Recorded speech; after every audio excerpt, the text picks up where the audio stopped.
మహబూబ్ నగర్ జిల్లా జడ్చర్ల పట్టణం బాదపల్లి ఎర్రగుట్ట కాలనీలో నిరుపేదలు డబుల్ బెడ్రూమ్ ఇండ్లను స్వాధీనం చేసుకోవడం ఉద్రిక్తతకు దారితీసింది. ఇట్టి విషయం తెలుసుకున్న పోలీసులు రంగంలోకి దిగి ఉద్రిక్తతకు కారకులైన వారిని అక్కడి నుండి చెదరగొట్టారు.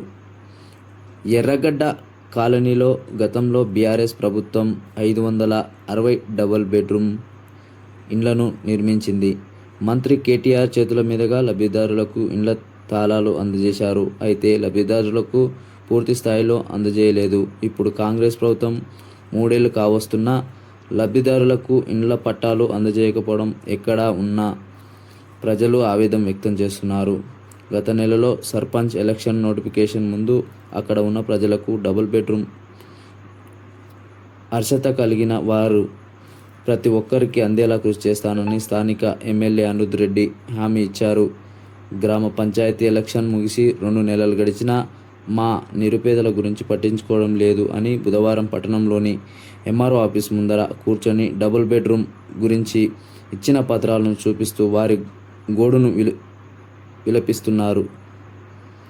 మరి ఈ వార్తకు సంబంధించి అధికారులు స్పందిస్తారా లేదా అనేది తెలియాల్సి ఉంది. అయిపోయింది ఇంకా మాకు ఓపిక లభించి ఖాళీ ఉన్న అక్కడ ఎర్రగుట్టలో మా ఫ్లాట్ పట్టకపోయినందుకు అందుపోయి 2 సంవత్సరాలు 3 సంవత్సరాల నుంచి నడుస్తున్నాం. ఇప్పుడు జీవన ఉపాధి లేదు, మాకు అక్కడ కరెంటు లేదు, వాటర్ లేదు, మాకు వైరస్ బాధపడి ఉంటున్నాం. కానీ మాకు మాత్రం 67 గజాల జాగా మాత్రం ఖచ్చితంగా 2 పడకల గదులు ఇవ్వాలి. కలెక్టర్ గారు దయచేసి ఎంఆర్ఓ గారు ఎమ్మెల్యే గారు ఈ లేఖ మాకు ఎందుకు ఇచ్చినో మాకు అర్థమైతలేదు.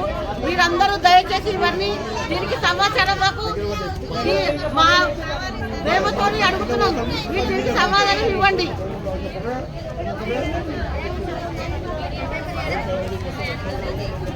పేరున్న అందరికి ప్రతి ఒక్కరికి మా యొక్క కోట్ల వేల నమస్కారాలు. దయచేసి ఇది ఒక అన్ని పార్టీల రాజకీయ నాయకులకు మా వేల దండాలు పెడుతున్నాం. దయచేసి మాకు ఇళ్ల స్థలాలు వెంటనే